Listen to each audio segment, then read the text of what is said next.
Hello, my creeplings. We're back for January. Figured that since here in Ohio we're going to be dealing with the cold winter, I figured we'd do that as a kind of theme. So for the isolation of winter, we're going to do two pretty interesting films. And the first one is John Carpenter's, I believe, 1982 classic, The Thing. This movie is all about paranoia and isolation. John Carpenter is a master of setting up atmosphere. He's one of my favorite directors in the genre. And strangely enough, this movie did not do super well when it was first released, but it has since become a cult classic. And like every time it was on cable, I'm like, dude, I'm watching this. I love this film. This is based on a short story, and we're gonna consult the notes again. The all holy notes here. It's based on a short story, which I can't even find, called a novella called "Who Goes There" by John W. Campbell, written back in the 30s. So a lot of updating had to happen. This is was also remade by, I believe, Howard Hawks, called "The Thing from Outer Space," which John Carpenter used clips of. I'm just gonna hold on to these actually. In his masterpiece, Halloween. Halloween is what kind of got him to be able to do this as well. We see Kurt Russell as our main character. Him and John Carpenter have a long working relationship, and I believe this was one of the earlier films that they worked together in. But the cast list on this is just chef's kiss of character actors and people you're like, I know who that is, but where have I seen them? Just some examples other than Kurt Russell playing our lead, McCreary. But I hesitate to say lead because this really is kind of an ensemble cast.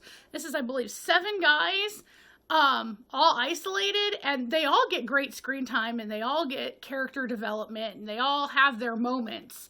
But Kurt Russell was the biggest name at the time. Just going down here, Wilford Brimley, Mr. Quaker Oatmeal Diabetes. This was one of his, I think, earlier film roles. I know that they really wanted him to be there because of his everyman character. Like, he's everybody's grandpa. Strangely enough, though, you don't recognize it's him till he opens his mouth because he has none of that facial hair. I think he gave it all to Kurt Russell. That man is sporting some magnificent face fuzz and some fabulous hair. Apparently it took him a year to grow out. But I digress. Going on. T.K. Carter plays the cook. You'll recognize him from a lot of 80s and early 90s TV roles. I remember him on the precursor to Saved by the Bell on the Disney Channel, if I remember correctly. But he did a lot of TV stuff. Great character actor. Keith David, everybody's favorite voice actor, Goliath from Disney's Gargoyles, Dr. Facilier from, again, Disney's Princess and the Frog. He's done 1,000,001 other things. He may have been a Klingon. I could be mixing him up with Tony Todd on that one, but he's done voice work. He's done he was in They Live with Roddy Piper. This was, I believe, his first film role as well. He was a stage actor before this.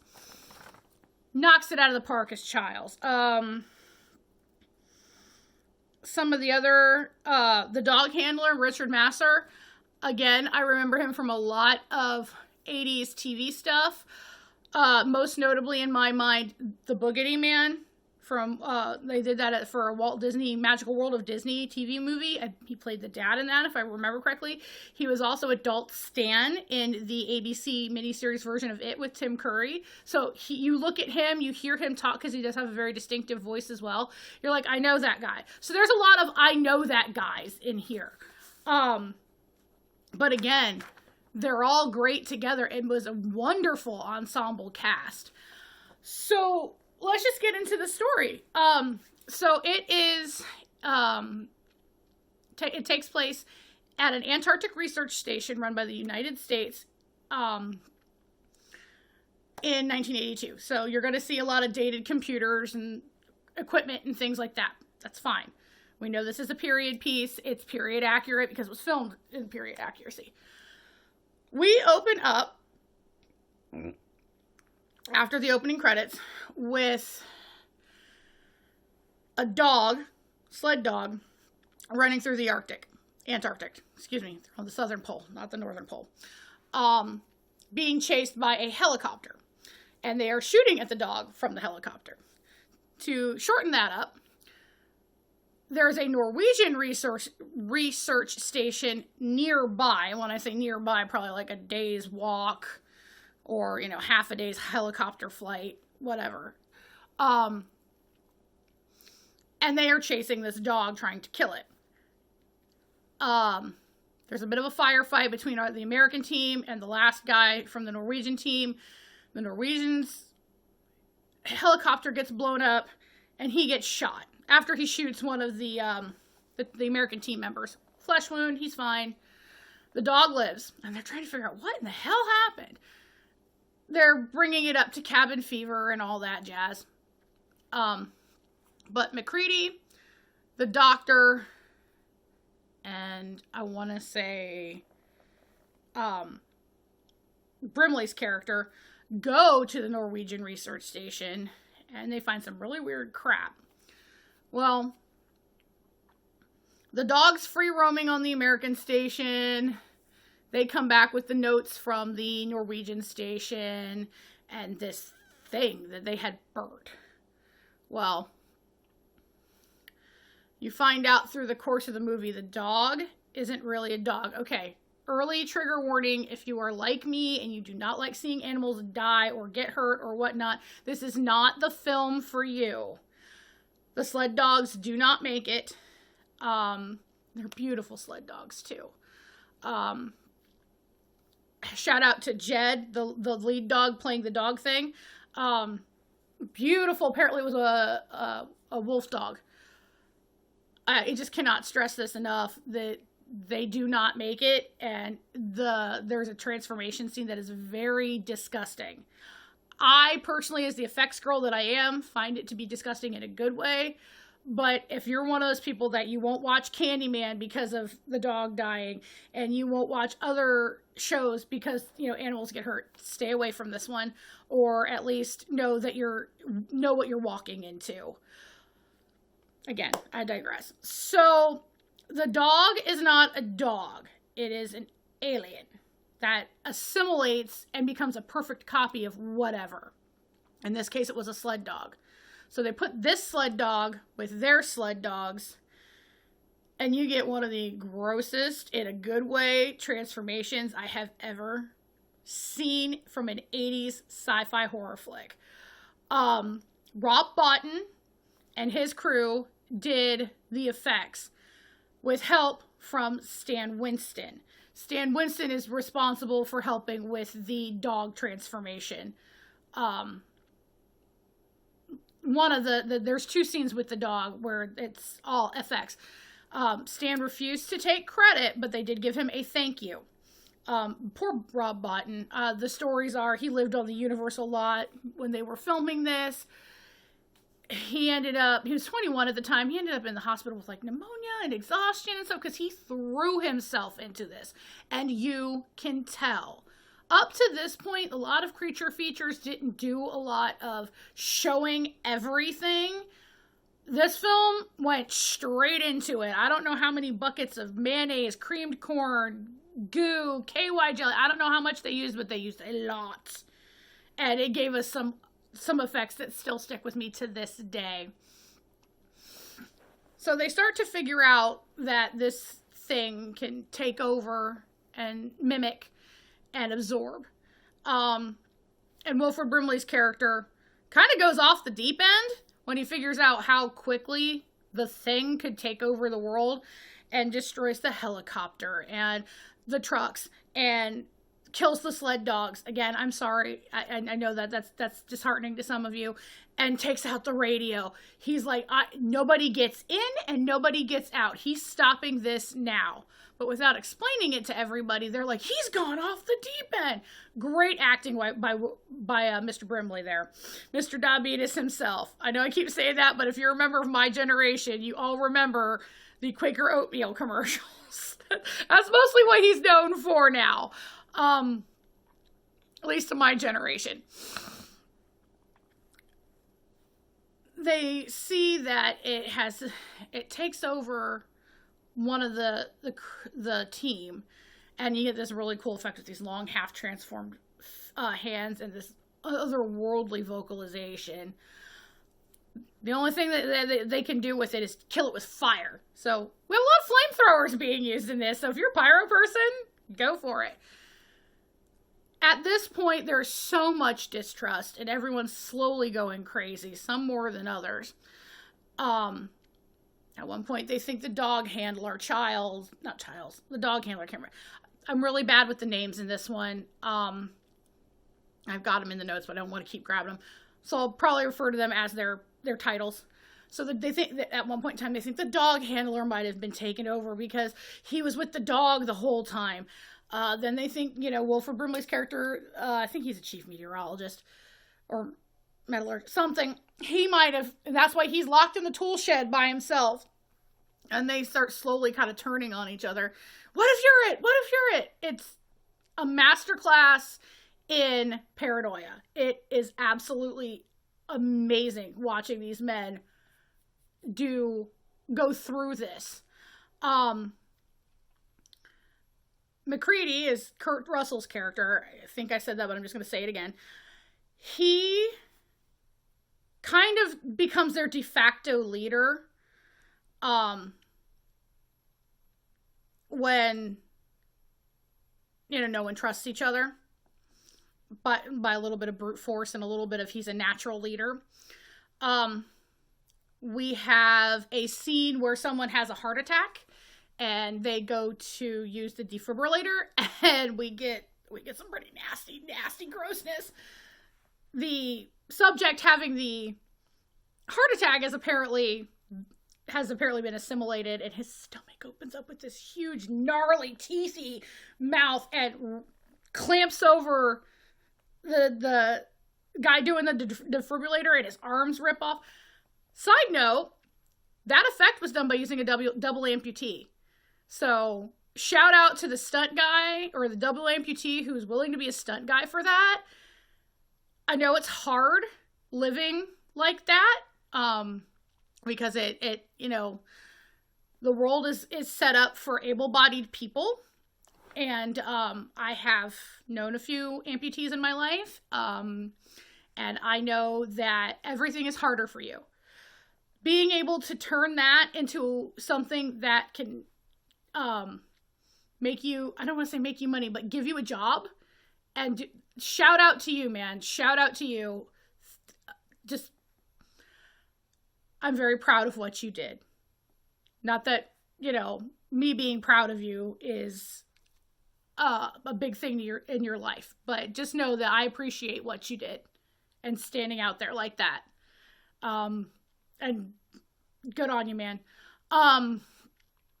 So we got that, and then we got some more transformations, and MacReady eventually figures out, and it's because of this scene, that the thing isn't one organism it's not like one human being.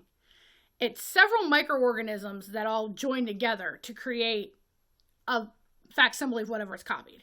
So the theory is, if it's threatened, all the cells will try to escape. It came up because of the defibrillator incident. The character's head came off of its body, sprouted spider legs, and tried to walk away. Really gross, really iconic. I watched it twice. I'll admit it. So, again, in his paranoia, manages to get, let's see, everybody who's still alive, other than Wilford Brimley's character, which is still out in the tool shed. He gets the communications officer to tie them all up, There are now 2 dead bodies. One is the dog handler because he tried to go after MacReady with a scalpel and MacReady shot him. And then the other one was, I think, the other doctor. Yeah, the doctor who had his arms ripped off. They bind them, even though they're dead, just in case. Bleed out into a petri dish and heat it up with hot wire. If you're human, nothing happens. If you're not, it's gross. It's amazing. I cannot say enough about Rob Bottin's team and Rob Bottin's mind when it came to these effects. This is an effects movie that has great writing and great direction. So once they figure out who's who and destroy who's not, they realize they're not getting out alive. Because if they did, this thing would go with them. And the thing, somehow, I think the theory is it eventually ended up in Wilford Brimley's character. And he escaped through some floorboards. He was also building a spacecraft underneath the tool shed. This thing wanted to go into hibernation, so it cuts the generator so everything gets cold so he can go back to sleep. Because that's how it was woken up. The thing was woken up by the Norwegian team finding the its original spacecraft. Good Lord, I'm sorry. And excavating it, and then it thawed out and took over everybody. And the survivor was shot by the American team at the beginning. So they're like, well, let's fire this up. Let's warm it up. Let's make sure that we can find it and keep it from going. So they basically destroy the entire base. And either the thing takes over people and they end up dying, or they end up getting killed because of the thing. We're down left to 2. MacReady and Childs. 2 of the best actors in this thing. Kurt Russell and Keith David. Excuse me. I still have a touch of this cold that keeps going around. Basically, neither one of them trust each other, and neither one of them doesn't trust each other. So they just sit there and watch everything burn. Share a bottle of scotch, apparently that was left in the rubble, and wait to freeze to death. Bleak ass ending, but it fits. It fits so well. I know they filmed a happier ending and it didn't test well, and they filmed a worse ending that definitely didn't test well. I think this ending was perfect. I personally, though, I don't want to say but I appreciate when an ending feels natural. And to me, this apocalyptic feeling of, the world's going to end up getting taken over, this just felt like the natural ending. Well, fuck it, I'm going to die anyway, might as well get drunk. So, yeah. Just, like I said, high points. It's John Carpenter, so the score is really good. I'm going to pronounce this guy's name wrong if I don't look at it. Ennio Morricone did the orchestral style score, and then John Carpenter added some of the synthesizer stuff, just because he felt like he needed stings. The music's great. John Carpenter, like I said, is a master of building tension and atmosphere. Everything is in muted colors of gray and ivory and white and brown, and there's nothing colorful there whatsoever. There are no women in this movie. This is all dudes being isolated. The only female is the chess computer's voice, and that was done by John Carpenter's wife at the time, Adrienne Barbeau, who is a legend in the genre. So we've got all that going on. We've got the wonderful score. Again, the over-the-top, just mind-blowing effects. And this movie didn't do very well. It made its money back, but it didn't make enough to be a box office success. It has since made its money back. because it has been re-released theatrically, I think, a handful of times, and then all the DVD and Blu-ray and home video sales. The working theory on that is because I believe that same summer they had E.T. this was a summer release, I think June. They had E.T. was released that year, and it was a feel-good alien movie versus this was like nihilistic and dark-toned, and the difference between a G and an R rating. There's also, it was a very science fiction heavy summer too. I know Poltergeist came out that year. So there's a lot of competition. A lot of people were living through a recession. I think they just wanted feel-good, happy movies. This came out in 1982, so I was 2 years old. I don't remember much about what was going on at the time other than, screaming and crying and trying to be potty trained, if I even remember that. But it has since found its audience, and like I said, I cannot say enough good things about this movie. John Carpenter is an amazing director. I know that we will go over more of his stuff later. This is actually what he considers part of his... Okay, gotta check the notes again because I am going to mess this up. He has a trilogy that's not... They're not really connected at like Halloween 1, 2, and 3 or something like that. But he calls it his Apocalypse trilogy. And this is the first one. It's a series of films based around cosmic horror, entities unknown to man, that are threats to both human life and the sense of self. The Thing was the first one. It was followed by Prince of Darkness in 1987 and The Mouth of Madness in 1994. All of these movies were influenced by John Carpenter's love of H.P. Lovecraft, which that is another influence that you'll hear me talk about a lot with some of the movies. Like I said, Reanimator, directly done by Lovecraft. I probably will go over the Apocalypse trilogy, maybe not all as a whole, but I definitely know I want to see Prince of Darkness because Alice Cooper makes a cameo, and y'all, anytime Alice Cooper's there, I'm for it.